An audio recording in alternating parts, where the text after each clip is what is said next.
Polytechnic University of the Philippines, ang pinakaunang politeknikong universidad sa buong Pilipinas.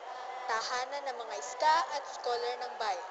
Isa rin sa mga palaban na pamantasan dahil dito rin nananahan ang mga aktivistang anak ng bayan. Tunghayan natin ang buhay ng isang aktivista.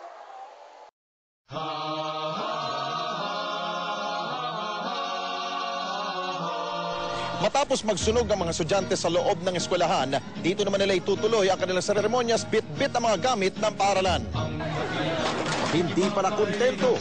Dinala pa ng mga estudyante sa may gate ang mga upuan at pinuhusan ng kerosene. Naghihimutok ang mga estudyante sa pahayag ng PUP President na si Dr. Dante Guevara sa kanilang dialogo kagabi. Kung hindi daw namin kayang mag-aaral, kapag nagkaroon ko ng tuition fee increase sa pamantasan, eh di wag daw kaming mag-aaral. Ito ba ay dapat na binabanggit ng ama ng pamantasan? Demokratikong Frente ng Pilipinas! Mabuhay! Mabuhay ang kabatang paaman! Itinataguyod ng kasalukuyang Presidente Aquino ay ang kapaigtingting pagnanais ng sambayanan sa tunay na pagbabaling panlipunan.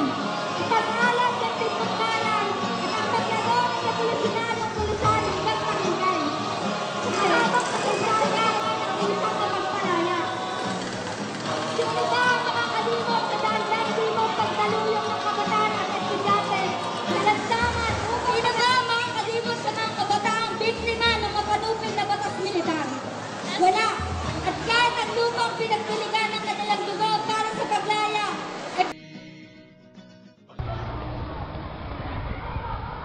PUP, Politeknikong Universidad ng Pilipinas, kilala bilang pulang pamantasan. Ano at sino nga ba ang nagpapanatili ng ganitong kaisipan sa sambayan ng Pilipino? Tara't alamin natin.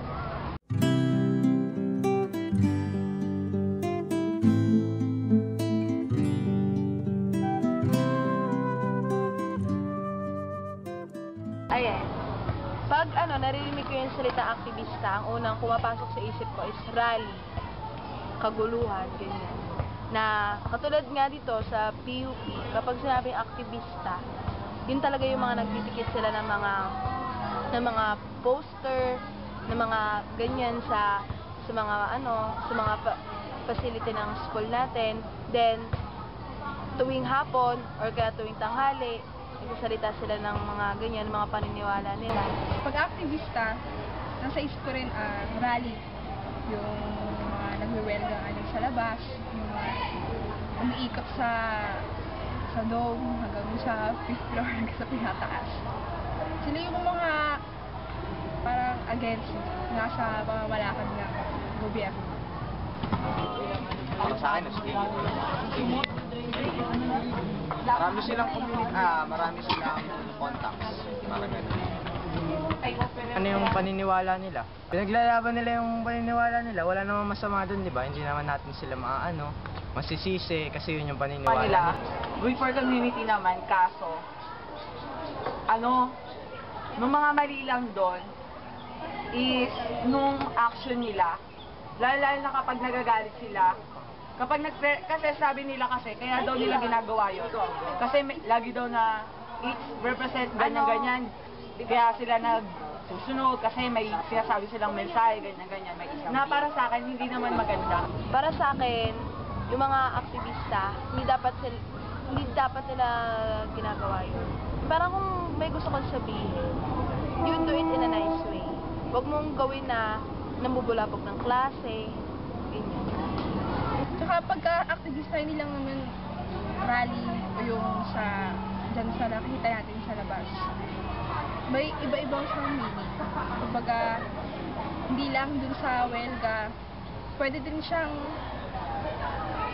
kumbaga, from the word nga itself, active, ganun.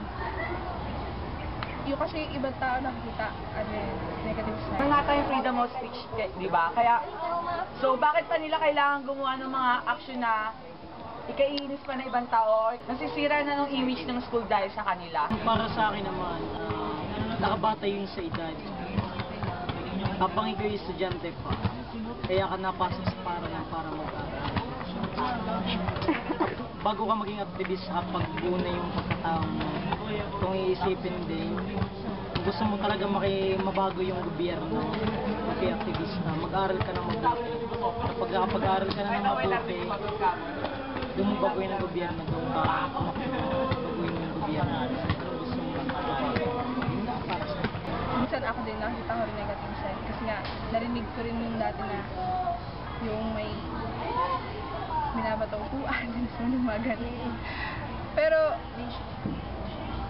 ano, yung result naman yun, maganda naman yung naging pinalabas. Bawal naman tayong tawag dito, sumalungat tayo, pero wag naman yung makaka-offend sa kanila kasi iba-iba naman tayo ng paniniwala eh. Hindi naman wag naman tayong bias, wag naman tayong single-minded. Iba-iba yung paniniwala natin, kaya respetuhin na lang dapat natin yung paniniwala. Yun lang po. Sa Charlie Del Rosario Building sa PUP, madalas namamalagi ang mga aktivista. Matatagpuan dito ang humigit kumulang sa 10 organisasyon ng mga aktivista. Hile-hilerang cubicle ang nagsisilbing tahanan at headquarters ng mga sundalo ng lipunan na ito. Ito ang lugar kung saan nila mas napagtutuunan ng pansin ang kanilang pakikibaka ng magkakasama. Sa karamihay, negatibo ang kadalasan nilang imahe, ngunit ang pakikipaglaban ng karapatan ay hindi rin biro. Maging ang mamuhay bilang isang tunay na aktivista. Nandito kami ngayon sa harap ng Charlie Del Rosario Building at kasama ko ngayon si R.A. Salvador ng LFS. Unang tanong, ano yung napudyok sa'yo na para sumali ng grupo LFS? Siyempre, unang-una ay yung prinsipyo at yung pinaglalaban. Yung League of Filipino Students ay isa dun sa mga aktibong organisasyon na lumalaban para sa karapatan sa edukasyon. Diba? Tsaka yung total rejection ng kahit anong panghihimasok ng iba't ibang mga bansa para sa pansariling interes ng kapitalismo ng bansa. Yun yung pinaka-essential ng world. Yun yung pinaka-campaign ng organisasyon. Kaya syempre, dahil tayo ay mga estudyante at interest natin ang mga pag-aaral, sino ba namang hindi may himok, sino yung hindi mahamig kapag kinanti na yung ating karapatan sa edukasyon. Diba? Kaya walang dahilan para hindi sumali. Yung iba naman, kasi kaya ayaw nila sumali ng ibang org katulad ng pagiging aktivista kasi nga nakahati yung oras nila. So, sa ganong struggle ko naman. Siyempre, dahil nung una, sa personal ko pa rin sa pangalanan, personal ko pa rin. Siyempre, nung una, dahil estudyante pa rin naman ako nung sumali ako dito. Siyempre, iniisip ko rin kung paano hatiin yung oras. Pero dahil parehas sa akin ay mahalaga, kailangan bigyan ko sila ng makapagpapagpapagpapag. Yung organisasyon at saka yung pag-aaral, siyempre. Nagawa ko naman siya nagawa ko naman siya hanggang ngayon. Ginagawa ko siya hanggang ngayon. Dahil alam kong importante yung parehong bagay, yung organisasyon sa pag-aaral. Kaya dapat doon ay mahati ko talaga yung program. Although, oo, nakakapagod, bihirang magawa yan ng isang estudyante na dedicated talaga sa pag-aaral. Pero dahil ito, yung dalawang ito ay apekto to sa ating lahat, yung dalawa. Akademya at saka yung organisasyon. Pero ganun pa man, dahil sa kagustuhan nga natin at dedikado tayong lumaban, dedikado tayong makamtan yung ating mga karapatan, gagawin natin yung maging active sa loob ng organisasyon. At dahil syempre, gusto natin makagraduate, magkaroon ng magandang pamumuhay sa hinaharap, ay kailangan rin natin graduate at magpakahusay sa academia. Pero ganun pa man, kapag graduate naman tayo ng pasingil-singil lang yung prof sa atin, diba? Wala naman tayong natutunan. Hindi parang ganun lang din. Kaya, kailangan pagsabayin na rin na ipaglaban na rin talaga yung tunay na kalidad ng edukasyon at karapatan. Kaya saan pumunta si Toto? Ano lang? Exciting ba ang pagiging activist? Exciting?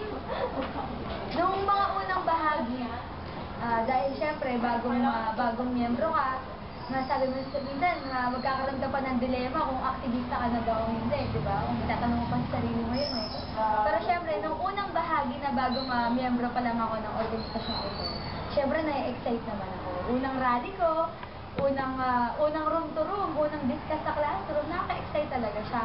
Pero syempre, paglaon ng panahon, kapag nagtagal ka na at sobrang nagagap mo na yung prinsipyo at paninindigan ng isang organisadong tao, syempre, hindi na lang excitement yung gusto mo makuha. Ang gusto mong makuha ay yung satisfaction na napapropagandahan mo yung mga estudyante at naniniwala sila sa'yo. Dahil totoo at realidad yung dinidiscuss mo sa akin. Ibig sabihin, yung excitement sa una lang yan. Sa unang bahagi lang yan. Pag nagkataon, may excite ka na lang dahil nagiging ano mo na sila, nagiging kabahagi sila ng organisasyon. Kaya ka na yung excite. Diba? Pero yung sa unang bahagi ng mga ng mga kaganapan bilang ko, yung mga unang aktivista, unang rally, unang room to room, unang pagmamasid sa babay, nakaka-excite talaga yan, syempre. Pero pagdaan ng panahon, ano na yun paso na yung excitement mo. Kumbaga, ang meron ka na lang ay paninindigan para magpropaganda. Yun na lang. May tanong pa, bakit kayo nagpipili sa ilalim ng initan sa tuwing may pag-finish? Wala namang may gustong magpili sa ilalim ng initan. Wala naman sa ating may gustong mainitan. Diba?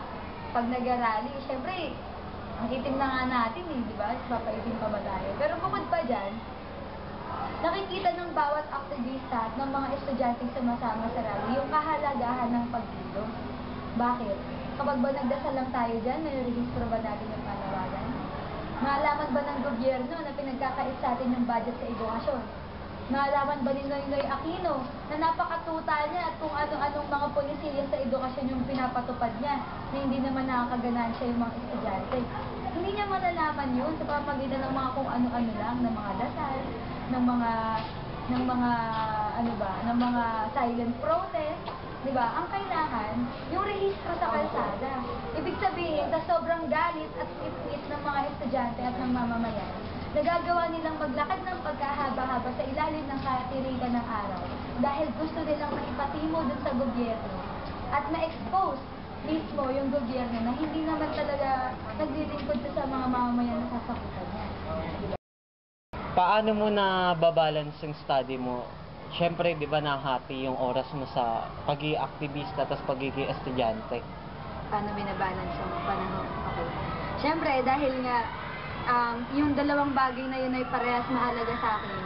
Kaya kailangan din maayos yung pagbabalance ng panahon, di ba?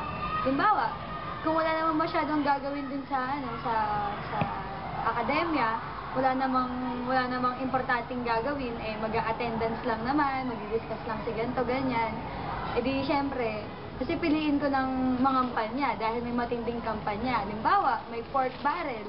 Ganyan, matindi yung issue ng pork barrel. Kailangan, napapalaganap rin sa mga estudyante yung pagtingin natin, ano ba yung basa natin sa pork barrel, di ba? Kaya kung wala naman masyadong gagawin sa akademya, total alam din naman ng mga prof mo, alam din ng mga kaklase mo na ikaw ay aktivista, may intindihan rin naman nila yun.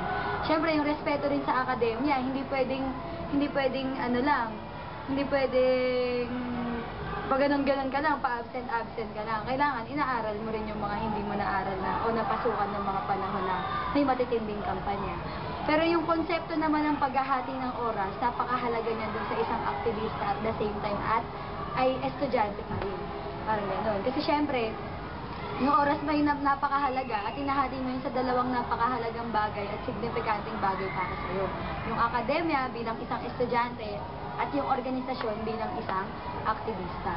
Hindi naman siya mahirap gawin kumbaga parang tansyahan lang din, tansyameter. Tansyameter lang yung gagamitin mo. Kapag naman walang gagawin, wala namang problema yun. May intindihan naman ng prof mo yun Diba? Kasi simulat sa pool, kahit naman pumasok dito yung mga prof mo, alam nilang talamak ang aktivismo. Hindi may iwasan na magkaroon ng isang aktivista o marami pa sa loob ng klase niya. Sabihin, may intindihan niya yun. Kahit pa sabihin niyang ayaw niya. Yung organisasyon naman, syempre, hindi naman siya humihingi na tumigil sa pag-aaral para mag-organize. Diba? Base yun sa kamulatan. Sa kamulatan ng isang miyembro ng organisasyon. Pero ganun pa man, syempre, kailangan ng commitment na gagampan ng gawain bilang isang kampanyador, bilang isang edukador sa loob ng organisasyon at iba't iba pa. Parang ganun. Paano nyo hinahandle yung discrimination? Syempre, yung iba hindi nila tanggap yung mga aktivista. Simple lang naman. Sa pamamagitan pa rin ng propaganda. Ang bawat aktivista ay propagandista. Hindi lang social issue yung pinopropagate o pinopropaganda sa mga estudyante, sa mga masa, kundi pati na rin yung buhay ng isang aktivista, syempre. Kung paanong nagsasakripisyo, diba? Kung paanong buhay at kamatayan ng nakataya bilang isang aktivista para lang mapagtanggol yung kapakanan ng mamamayan, parang ganun. Ibig sabihin, yung pag-handle ng diskriminasyon sa mga tibak, ano yan normal yan sa loob ng kasi feeling nila, feeling ng kalakhan, pagtingin ng kalakhan, kami ay mga weirdo, kami ay mga nerdo, kami ay mga deviant, sabi sa sosyo, di ba? Kami ay mga deviant. Pero para sa amin, sila naman yung deviant. Kasi, simple lang din naman kami. Ang gusto lang naman namin sa buhay ay ma-organize kayo Di ba? Parang ganun. Pero syempre, yung pag-handle nung diskriminasyon, hindi naman siya totally namin parang ina-adapt. Baga, may isang bahagi na sanay na kami, pero hindi namin hinahayaan na mapunta na lang sa pagiging sanay na kami. Yung ganong pagtingin ng mga tao, kailangan pa rin, pinapaliwanagan namin sila. Pinapaliwanagan natin na bakit ba ganito? Bakit ba mas pinili namin to? At bakit sobrang nakakapit ng mahigpit yung prinsipyo namin dun sa loob ng org? Bakit nasasangkalan yung relasyon sa pamilya, relasyon sa mga kaibigan at sa mga kaklase, di ba? Normal naman yun, pero hindi naman kalakhan hindi naman kalakhan ay dinidiscriminate yung mga aktivista Actually, yung iba nga dyan, masarap sa tenga yun kapag narinig mo sa mga klase, yung buong klase magsasabi sa'yo na napakatalino mo dahil aktivista ka. Dahil yung iba, hindi naman nila kayang sabihin yun sa harap ng maraming tao, di ba? Ang mga aktivista naman may kayang gawin ng mga ganong bagay. Ibig sabihin, kung hindi rin naman kalakhan yan at hindi naman ganap yung ganong kaisipan nila, wala namang problema. Diba? Kumbaga, kung amin yan, kayang-kaya namin silang saluhin. Kayang-kaya namin silang paliwanagan. Diba? Kaya may mga klase or may mga individual na babaligtad yung pagtingin sa aktivismo. Ganyan. Tsaka simulat sa pool, syempre papatiin mo natin yung kahalagahan ng aktivismo. Kung walang aktivismo, walang PUP. Diba? Kaya dapat, hindi nila kinakahiya yung aktivismo. Diba? Sabi nga ng iba, ang kinakahiya nila dyan, kapag PUP ka, aktivista kayo. Anong meron? Hindi ako makakapag-aral ng may 12 pesos per unit kapag walang mga aktivista dyan. Diba? Ganun lamang siya kasimple. Pag gananan mo yung mga estudyante, ibig sabihin, at pag natamaan sila, ibig sabihin, ganun yung pagtingin nila, at saka nabaligtad na yung pagtingin nila. Diba? Ganun lang. Anong masasabi mo sa mga word na to? Maingay. Totoo yan. Totoong maingay yung mga aktivista. Pero pag sinabing ingay, walang sense. Pero yung ingay namin ay sobrang daming sense. So therefore, hindi siya matatawag na ingay. Welga ng welga.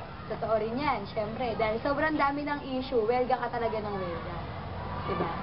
Next, mag-aral muna bago baguhin ang pamahalaan. Hindi totoo yan. Nag-aaral kami ng lipunan, hindi ng pamahalaan. Hindi namin gustong pumasok sa loob ng pamahalaan, pero may ilang mga aktivista, mga mga kilalang mga aktivista ang pinapapasok natin sa loob ng pamahalaan upang mag-expose pa rin yung gobyerno at yung kabulukan nito. Hindi para baguhin yung loob.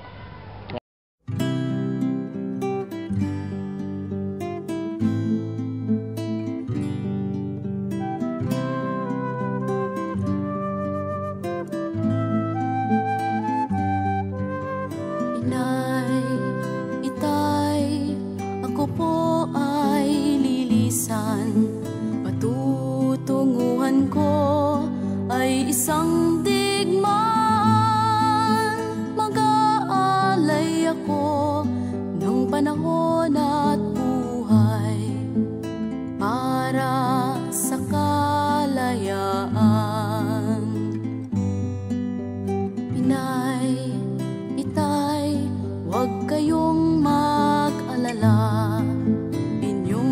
Pagmamahal ay lagi kong madarama sa marami pang ama at inang mapagkalinga sa tahanang